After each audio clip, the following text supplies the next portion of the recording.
Hello student, in the previous class we were discussing about the topic taxonomically hierarchy. Taxonomically hierarchy, the word hierarchy actually indicate that we have arranged the species, any component living or non-living or any object, we have arranged the object with the behalf of their rank.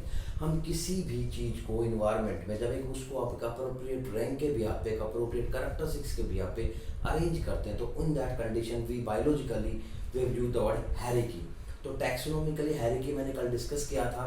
मैंने बताया था the word have been utilised over there, keep your pot clean otherwise your family get sick. उसके behalf पे the things have been arrange like that. We have read the characteristics of this species, these animals with the behalf of their species, genus, family, order, class, phylum, kingdom.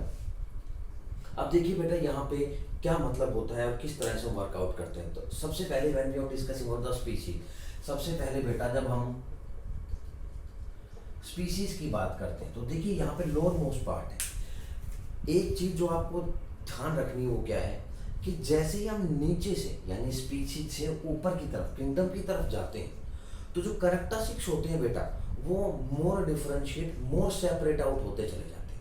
Clear है या नहीं? जैसे कि for example हम एक example मैंने पहले बताया था, जैसे कि अगर हम प्लांट की बात करते हैं तो प्लांट में जनरली हम रीड आउट करते हैं कि प्लांट वो स्पीशीज है जो फोटोसिंथेसिस में पार्टिसिपेट करते हैं. लेकिन cyanobacteria that is a bacteria but that is also participate in the process of photosynthesis. तो कुछ करेक्टरिस्टिक्स ऐसे होते हैं जो कोरिलेट करते हैं, कुछ करेक्टरिस्टिक्स ऐसे होते हैं जो क्लास में डिफरेंशिएट नहीं हो पाते, जीनस में डिफरेंशिएट होते हैं, जीनस में अलग नहीं हो पाते, फैमिली में और ज़्यादा क्लियर हो पाते, फैमिली में क्लियर नहीं हो पाते, ऑर्डर में और ज़्यादा क्लियर हो पाते. जैसे जैसे हम ऊपर की तरफ जाते जाते हैं वैसे वैसे करेक्टरिस्टिक्स मॉर्फोलॉजिकल अपीयरेंस के बिहाफ पे, रिप्रोडक्टिव स्ट्रक्चर के बिहाफ पे, ऑर्गेनाइजेशन के बिहाफ पे, मॉर्फोलॉजी एनाटॉमिकल स्ट्रक्चर के बिहाफ पे हम डिफरेंशिएट करते हैं. And then only we have put these animals in an appropriate genus, family, order, class, phylum and division. अब देखिए यहाँ पे हम स्टार्ट करते हैं सबसे पहले स्पीसीज से. When we are discussing about that part species तो यहाँ पे लिखा हुआ है essential morphology and reproductive structure.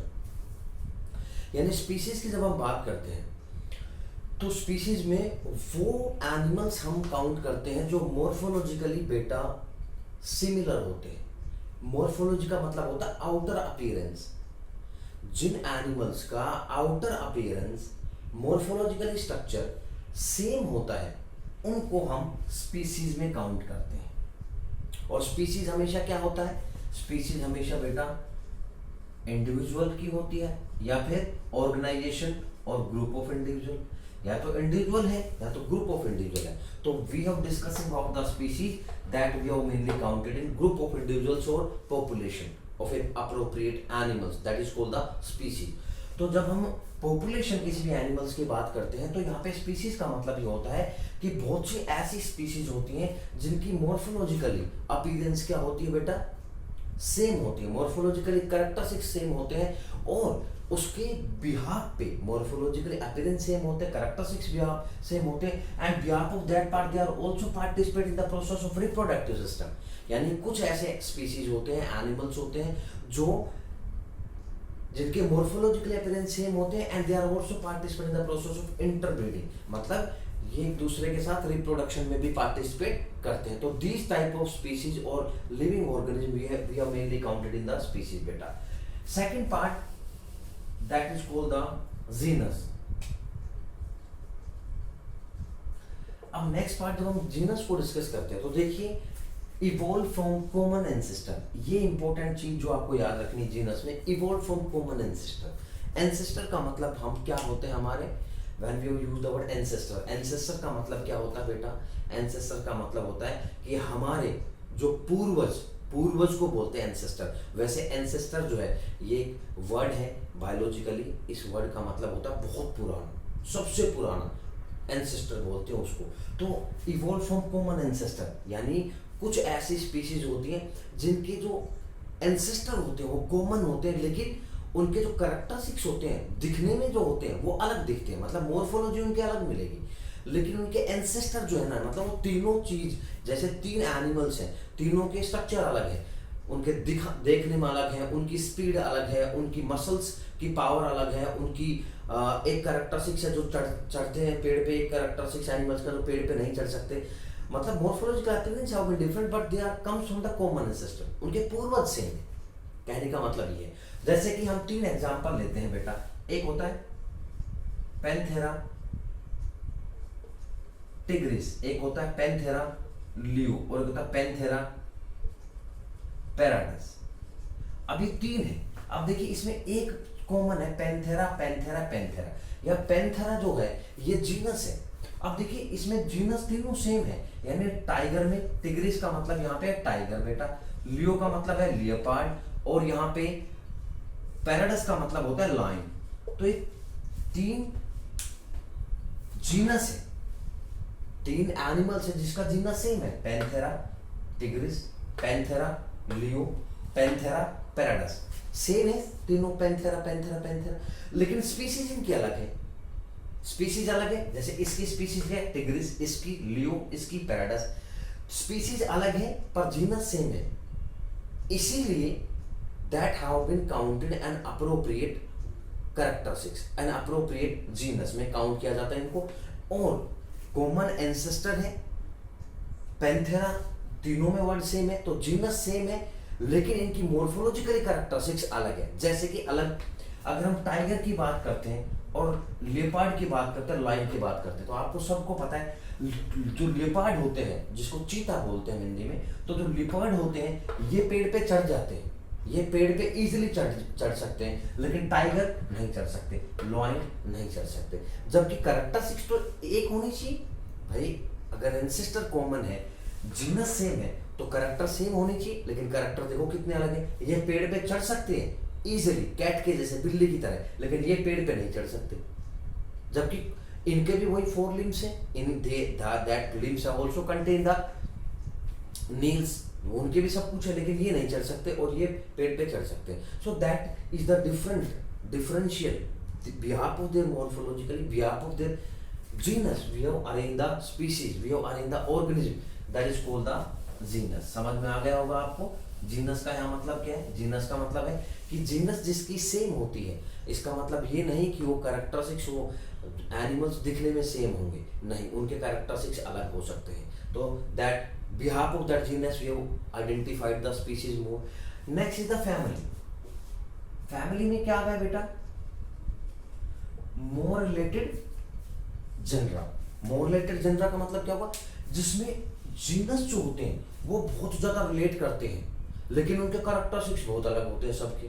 जैसे एक example Mangifera indica and Rosa indica. Mangifera indica, इसके पीछे भी इंडिका है, एंड रोजा इंडिका, इसके पीछे भी इंडिका है, तो दोनों सेम होने चाहिए, लेकिन मैंजीफेरा इंडिका जिम्नोस्पर्मिक प्लांट है, और अगर हम रोजा इंडिका की बात करते हैं तो ये एंजियोस्पर्मिक प्लांट है, और ये शॉर्ट प्लांट है, और वो लॉन्ग प्लांट है, हार्ड प्लांट है, ये सॉफ्ट प्लांट है। जबकि इंडिका का मतलब तो सेम होने चाहिए। तो इसका मतलब क्या है फैमिली का, कि जिसमें एक से ज्यादा जीनस, जैसे कि जीनस का मतलब मैंने बता दिया, पैंथेरा लेपर्ड, पैंथेरा टिग्रिस जो पहले आता है, जैसे होमो सैपियंस, होमो क्या है genus, Mangifera indica, Mangifera genus. तो एक से ज्यादा जीनस जिसके एक से ज्यादा जनरा एक दूसरे के साथ कोरिलेशन करते हैं, दूसरे के साथ रिलेशनशिप शो करते हैं, that is mainly counted in बेटा family. Now we have move on the next part, that is called the order. अब देखिए ऑर्डर में क्या हो जाता है, मोर रिलेटेड फैमिली, यानी जिनमें फैमिली जो होती है उनके कैरेक्टरिस्टिक्स और ज्यादा मैच करते हैं। In that condition we have used the word order, more related family, जैसे फेलिडेसी और कैनिडेसी। दोनों ही फैमिली में ऑर्डर जो है दोनों के अलग है, but both are carnivorous. Carnivorous का मतलब आपको सबको पता है, कार्निवोरस, हर्बीवोरस एंड ओमनिवोरस है। तो ये ऑर्डर इनका रिलेटेड स्पीसीज बहुत ज्यादा है जिनको ऑर्डर में काउंट करते हैं, और इनके जो कैरेक्टरिस्टिक्स है अलग होने के बाद भी सेम है, that all the species are carnivorous in nature. Next is the class more related order, जिनमें और कैरेक्टरिस्टिक्स मिलते हैं। देखिए हम एक ही कैरेक्टरिस्टिक्स को नहीं रीड आउट करते, एक कैरेक्टर को रीड आउट करते हैं, फिर दूसरे तीसरे चौथे, हो सकता है जो बाहर से कैरेक्टर मैच करे वो अंदर से ना करे, जो अंदर से कर रहे हो सेलुलर लेवल पे ना करे, जो सेलुलर लेवल पे कैरेक्टर मैच करते हैं वो डीएनए आरएनए जेनेटिक मटेरियल के बिहाफ पे ना करे, जो जेनेटिक मटेरियल बिहाफ पे करते हैं वो न्यूक्लियस के बिहाफ पे ना करे। तो हमें सभी कैरेक्टरिस्टिक्स को प्रॉपरली बेटा आइडेंटिफाइड, डीपली आइडेंटिफाइड करना पड़ता है। Then and then after we have put that structure in an appropriate phylum और एन अप्रोप्रिएट किंगडम। यही रीजन है कि ये सारी चीजों से पास आउट होता है कि एनिमल, फिर जब ये सारे स्ट्रक्चर से सारे वर्ड से पास आउट होता है तब जाके उस एनिमल को हम अप्रोप्रिएट किसी भी फाइलम में या किसी भी किंगडम में रख पाते हैं। Then phylum not only mammals, phylum का मतलब क्या हुआ है? फाइलम का मतलब हुआ है एनिमल। जैसे कि हम बात करते हैं, हमने कहा कि कोडेट्स एंड नॉन कोडेट्स। कोडेट्स का मतलब होता है they have contain the backbone and non कोडेट्स they have not contain the backbone. अब देखिए बैकबोन कंटेन करते हैं और एक बैकबोन नहीं कंटेन करते, पर बैकबोन कंटेन करना बैकबोन नहीं कंटेन करना, that is not the specific characteristics and that behalf of that we have not put that animal in an appropriate phylum. तो फाइलम का मतलब क्या होता है? यहाँ पे example not only mammals aves reptile. जैसे कि हम बात करते हैं, हम एनिमल किंगडम में कोडेट्स में जिनके रीढ़ की हड्डियां होती है उनमें हम मैमल्स को भी काउंट करते हैं, हमारे अंदर भी रीढ़ की हड्डी होती है। जो बर्ड होते हैं, कबूतर है, पैरट है, पिकॉक है, इनमें भी रीढ़ की हड्डियां होती हैं। और जो रेप्टाइल्स होते हैं जैसे मगरमच्छ है, इनमें भी रीढ़ की हड्डी होती है। लेकिन तीनों में रीढ़ की हड्डी होने के बाद तो नॉट ओनली मैमल्स, तो क्या हम इनको अलग अलग कोई कर दें?